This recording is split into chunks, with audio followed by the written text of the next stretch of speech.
오늘 이 새벽에 우리에게 주신 하나님의 말씀은 욥기서 27장 1절에서부터 23절까지 말씀, 우리 다 같이 한 목소리로 합독하시겠습니다. 시작.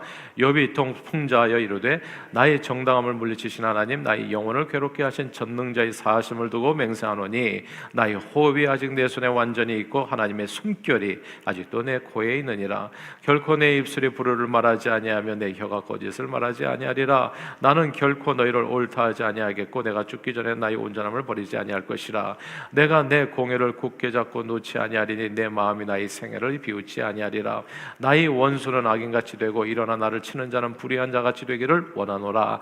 불경건한 자가 이익을 얻었으나 하나님이 그의 영혼을 거두실 때에는 무슨 희망이 있으랴. 환난이 그에게 닥칠 때 하나님이 어찌 그의 부르짖음을 들으시랴.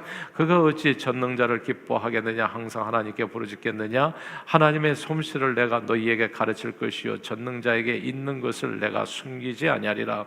너희가 다 이것을 보았거늘 어찌하여 그토록 무익한 사람이 되었는고. 악인이 하나님께 얻을 분깃 포악자가 전능자에게서 받을 산업은 이것이라. 그의 자손은 번성하여도 칼을 위함이요 그의 후손은 음식물로 배부르지 못할 것이며 그 남은 자들은 죽음의 병이 돌 때에 묻히리니 그들이 과부들이 울지 못할 것이며 그가 비록 은을 티끌같이 쌓고 의복을 진흙같이 준비할지라도 그가 준비한 것을 의인이 입을 것이요 그의 은은 죄 없는 자가 차지할 것이며 그가 지은 집은 좀의 집 같고 파수꾼의 초막 같을 것이며 부자로 누우려니와 다시는 그렇지 못할 것이요 눈을 뜬 적 아무것도 없으리라. 두려움이 물같이 그에게 닥칠 것이요 폭풍이 밤에 그를 앗아갈 것이며 동풍이 그를 들어올리니 그는 사라질 것이며 그의 처소에서 그를 몰아내리라. 하나님은 그를 아끼지 아니하시고 던져버릴 것이니 그의 손에서 도망치려고 힘쓰리라. 사람들은 그를 바라보며 손뼉치고 그의 처소에서 그를 비웃으리라. 아멘. 어릴 때 약간 높은 곳에서 뛰어내리는 아이를 아래에서 받아주는 아버지를 본 적이 있습니다. 아이는 자기 키보다도 높은 곳에서 아래를 내려보면 너무나 무섭잖아요. 그러니까 감히 뛰지를 못하고 주저주저 합니다. 이제 그때 아버지는 아이와 눈을 맞추면서 이야기를 하죠. 나만 바라보라고. 아빠만 보고 뛰어내리면 된다. 딴 데 보지 마라. 아빠만 바라보고 그저 뛰어내리면 너 뛰어내릴 수 있어. 그리고 눈을 맞추면서 계속 자기만 바라보게 합니다. 아이는 다른 곳을 바라보면 두려움에 몸이 굳어졌지만 두 팔을 벌리고 자기를 안을 준비하는 아버지를 보면 힘이 생기는 거죠. 그래서 아버지만 바라보고 아버지를 향해서 뛰어내리게 되는 겁니다. 그럼 높은 곳에서 아버지 품으로 안전하게 내려올 수 있습니다. 위기 상황에서는 늘 무엇을 바라보느냐가 중요하더라고요. 그래서 제가 시험 준 사람, 시험 받은 사람 항상 얘기하는데 이것 다 시선의 문제입니다.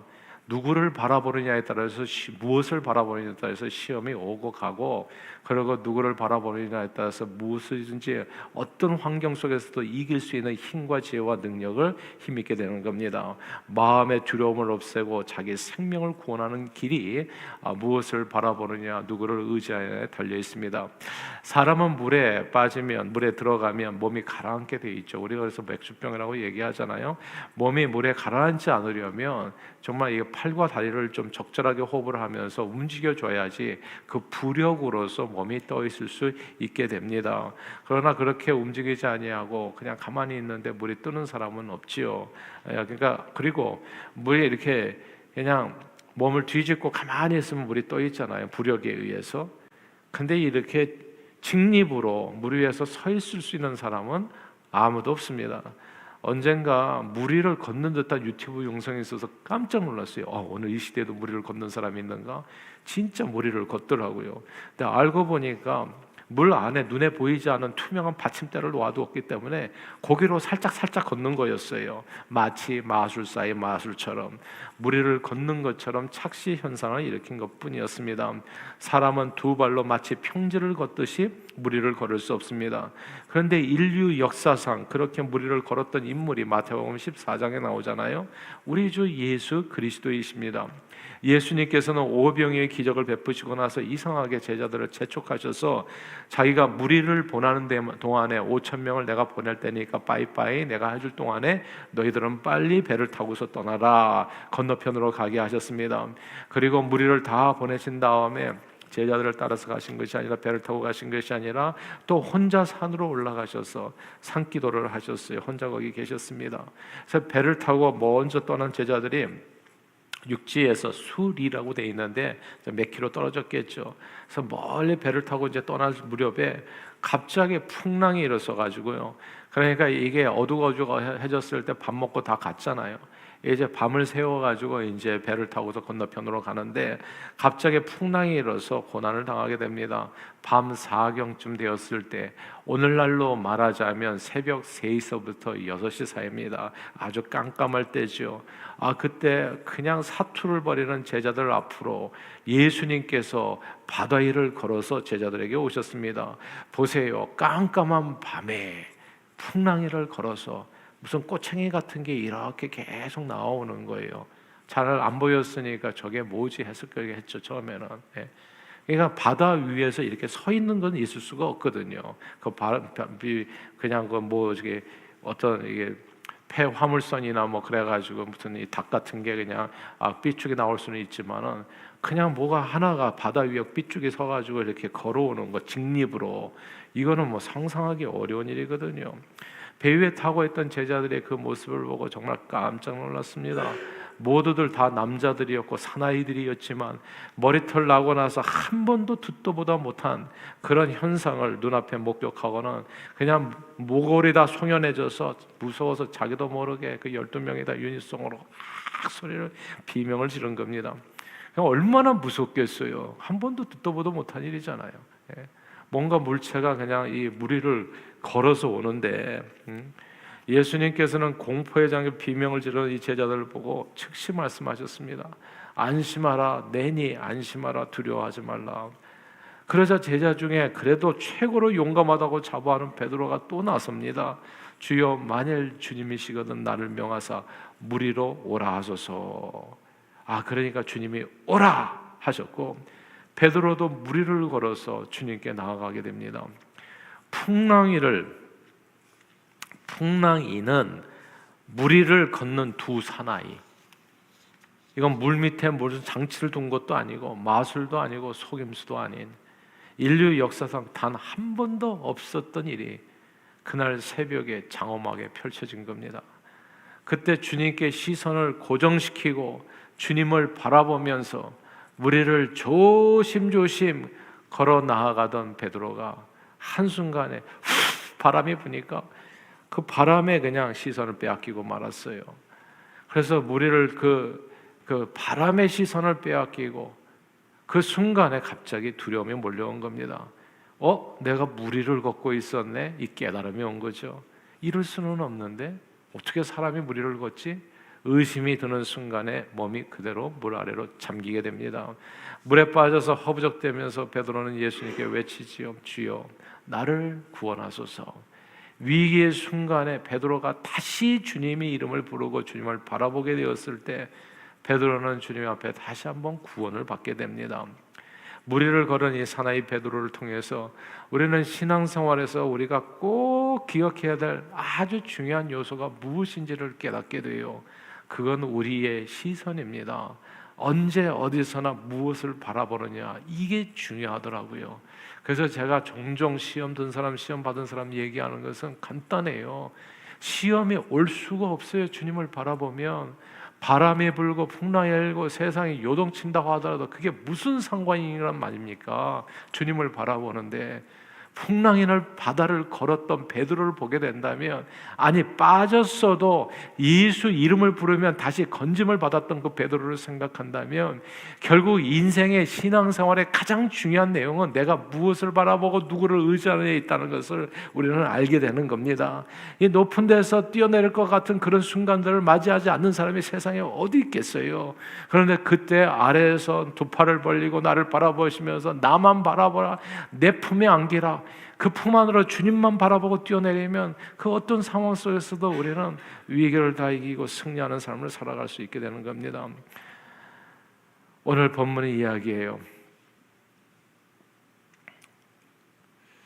성경은 믿음이 주여 또 온전케 하시는 예수를 바라보라 얘기했고, 언제 어디서나 주님만 바라보는 시선을 잃지 않으면 그 어떤 풍랑 속에서도 건짐을 받게 되는데, 이 신실한 하나님의 사람인 욥은 인생에 더할 수 없는 풍랑을 만났습니다. 예수님의 제자들이 무슨 큰 잘못을 저질러서 배를 타고 가다가 풍랑을 만난 것이 아닌 것처럼 욥에게도 큰 무슨 잘못으로 인함이 아니라 여러분들도 무슨 큰 잘못을 했기 때문이 아니라 인생의 이런저런 풍랑을 우리는 만날 수 있다. 그저 인생의 배를 타고 가다가 한편에서 저점의 것으로 철로 역정의 길이잖아요. 우리 인생은 태어나서부터 어디를 향해서 건너편으로 가는 그 인생의 여정이거든요. 하나님 나라로 가는 이 인생의 배를 타고 가다가 중간에 죽을 뻔한 그런 풍랑을 누구든 만나게 됩니다. 욥이 그런 풍랑을 만났다는 거죠. 모든 재산을 잃었고 자식들을 다 잃었고 건강도 잃었고 게다가 이제는 친구들까지도 욥을 정죄하고 조롱하고 욥은 자기가 그때까지 쌓아둔 모든 선한 이미지와 명성과 명예를 다 잃게 됩니다. 그러니까 욥은 지금까지 동방의 의로운 사람이라고 하는, 그래도 잘난 사람을 얘기하려면 이 욥을 얘기할 정도로 그런 사람이었거든요. 근데 지금 아주 비참하게 그냥 동네 북이 됐어요. 너도 네 잘못 때문에 그렇다. 네가 뭔가 그냥 이 불쌍한 자를 돕지 아니하고 네 입만 챙기고 잘 나갈 때 그렇게 교만하더니 그러니까 별반 악플들을 다 받게 된 거예요. 꼴 좋다 이런 얘기를 듣게 된 겁니다. 이런 상황 속에서 이런 엄청난 풍랑을 만났을 때 욥이 한 가지를 잃지 않아요. 그게 오늘 본문에 나오는 겁니다. 그러니까 이런 마음을 우리가 본받아야 되는데 다 함께 5절을 읽겠습니다. 27장 5절입니다. 같이 읽어볼까요? 시작. 나는 결코 너희를 옳다 하지 아니하겠고 내가 죽기 전에는 나의 온전함을 버리지 아니할 것이라. 아멘.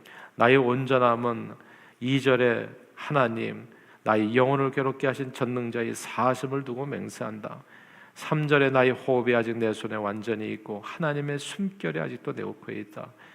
이는 호흡을 하나님의 것으로 생각했어요. 하나님 앞에 서 있는 욥의 자세를, 그 자세를 가리켜 나의 온전함이라 이렇게 표현한 겁니다. 하나님 앞에 서 있는 나의 온전함을 나는 결코 버리지 않겠다라고 하는 구절을 주목해야 됩니다. 하나님에 대한 시선을 거두지 않겠다. 나는 끊임없이 주님 앞에 나아가겠다. 그것이 욥의 온전함입니다. 욥과 친구들의 대화를 통해서 욥은 그 모든 상황 속에서도 하나님을 언급한다는 것을 우리는 알게 돼요. 끊임없이 하나님을 바라보고 있다는 점. 나의 죽게 된 것을 살피지 아니하십니까 주님? 나를 구원해 주시옵소서. 끊임없이 욥이 모든 대화 가운데 욥이 하는 모든 얘기의 핵심적인 내용은 그거예요. 내가 지금 함정에 빠졌는데 나를 구원해 주시옵소서. 계속 하나님 앞에서 자기의 온전함은 그 신앙을 버리지 아니하고 하나님을 저주하고 하나님을 떠나지 않고 욥은 모든 고통 속에서도 쉼없이 하나님께 자기 자신을 고하고 있습니다. 마치 무리를 걷다가 잠시 빠진 베드로가 주여 나를 구원하소서 기도했었던 것처럼 욥은 시선을 주님께 고정시키고 온전한 마음으로 주님을 부르고 있습니다. 선과 악에 대해서는 우리가 할 말이 별로 없어요. 욥이 얘기한 것처럼 선과 악은 하나님께서 심판하실 겁니다. 하나님께서 심판하실 거예요. 우리의 마지막을 누가 알겠습니까? 그러나 하나님은 우리의 가는 길을 아시니 나를 단련하신 다음에는 순금같이 나오게 하리라. 어떤 사람은 순금같이 나오는 사람이 있을 거고 어쩌면 영원한 멸망길에 서게 될 겁니다. 선과 악은 하나님께서 심판하실 것이라. 그러나 성경은 주의 이름을 부르는 자는 구원을 얻는다 말씀했습니다. 이해할 수 없는 혼란과 어려움을 당할 때에는 가만 보니까 내 생각, 네 생각은 하나도 중요하지 않더라고요. 그딴 게 뭐가 중요하겠어요? 결국 생사화복은 하나님께서 다 결정하시는데 심판은 네가 결정하는 게 아니라 나와 너가 서로를 심판해가지고 뭐가 우리 인생의 결론 지어지는 게 아니라 살아계신 하나님 전능자, 내 인생의 호흡까지도 주관하시는 그분, 여호와의 숨결이 나와 함께 하시는 그분이 숨을 거두시면 내가 천국에 가는 거고 숨을 거두지 않으면 내가 이 세상에 살아있는 거라는 것을 오늘 얘기해 주는 거라고요. 그러니까 죽음을 두려워하지 마시기를 바래요. 얼마나 오래 살는지 그딴 게 별로 중요하지가 않아요. 하나님 앞에 기도해야 될 것은 주님 앞에 설 때까지 섬김에 으뜸되는 사람으로서 쓰임받아 하나님 앞에 이르게 해주시옵소서. 주님께서 부르시면 언제든지 가게 돼 있습니다. 내가 아무리 건강관리를 잘하고 아무리 조심한다고 하더라도 주님이 부르시면 우리는 가게 돼 있어요. 그러나 아무리 건강관리 뭐 이런 거 잘 안 해도 하나님께서 안 부르시면 우리는 갈 수가 없는 거예요. 생사화복이 하나님 앞에 달려있다. 이것이 욥의 온전함이었던 겁니다. 그게 욥의 온전함이었었던 거예요. 순전하게 내 모든 생명은 주님 앞에 있습니다. 하나님께서 선과 악을 심판하실 것이요, 이해할 수 없는 환난과 어려움을 당할 때에는 내 생각, 네 생각이 중요한 것이 아니라 주님 앞에 무릎 꿇는 삶이 가장 중요하다는 거. 주님 앞에 나와서 구원의 주 예수 그리스도의 이름을 부르며 온전히 주님만을 바라보면 놀랍게도 우리는 무리를 걷게 되고 안전한 곳에 이르게 됩니다. 세상을 바라보는 게 아니라 아버지와 나를 사랑하는 아버지와 시선을 맞추고 그리고 그분을 향해서 내 삶을 그분의 품 안으로 던지게 되면 우리는 안전하게 항상 어떤 상황 속에도 환경에 휘둘리지 아니하고 승리하게 되는 겁니다. 그러므로 모든 환경 속에서요, 상황 속에서 내 온전함을 지키는 게 중요합니다. 사람에게 휘둘리지 말고 환경에 휘둘리지 말고. 신앙생활 하다 보면 종종 우리는 누구 때문에 무엇 때문에 시험 받을 때가 있습니다. 그때 우리가 서로 해주는 얘기가 있잖아요. 제발 사람들의 말에 휘둘리지 말고 그냥 우리는 누가 뭐라고 그러면 얼굴이 불그락불그락하고 뭐 신앙생활을 하네 안 해네, 이 교회가 이러네 저러네. 그러니까 제가 볼 때는 정말 이 뭐라 그럴까, 아쉽죠, 안타깝죠. 예. 성경을 따라서 살아야 돼요. 예. 성경을 따라서, 하나님의 말씀을 따라서, 믿음의 주요 온전케 한 예수, 주님만 바라보십시오. 예수를 바라보면 모든 환난을 이길 수 있는 구원의 은혜, 그 구원의 은혜를 잊게 됩니다. 찬양 중에 주만 바라볼지라라는 찬양이 있습니다. 어떤 찬양은요, 그 작곡과 작사의 의도와 상관없이 그냥 굉장히 생명이 긴 찬양들이 있어요. 근데 생명이 오래 사람들에게 불려지는 찬양, 수없이 많은 곡들이 만들어지지만 그러나 그 모든 곡들이 사람들의 마음에 남는 것은 아니에요.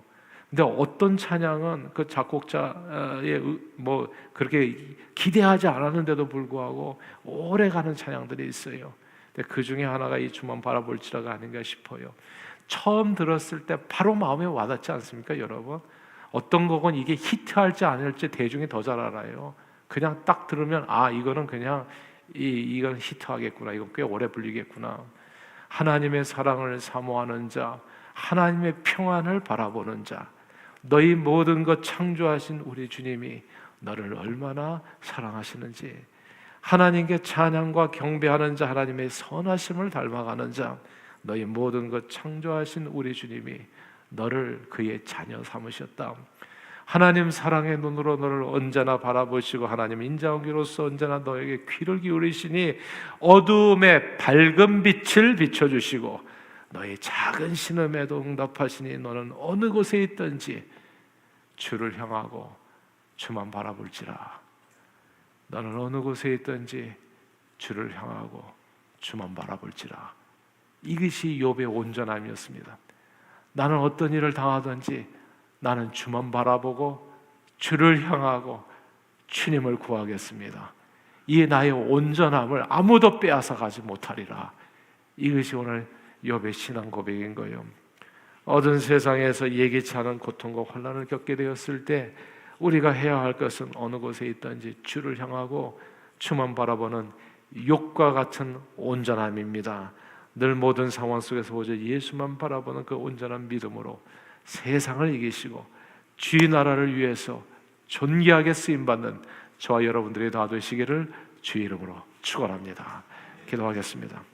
하나님 아버지, 우리를 이처럼 사랑하사 독생자 아끼지 않고 내어주신, 그리고 두 팔 벌려서 항상 우리에게 염려하지 말라, 안심하라, 내니 두려워 말라, 내게로 오라 말씀하시는 그 주님, 그 주님의 은혜에 만만 감사드리며 그 어떤 상황 속에서도 오직 주님만을 바라보고 믿는 그 순전함으로 범사의 예수 이름으로 승리하고 많은 영혼들을 주님께 인도하는 일에 섬김으로 존귀하게 쓰임받는 저희 모두가 되도록 오늘도 축복해 주옵소서.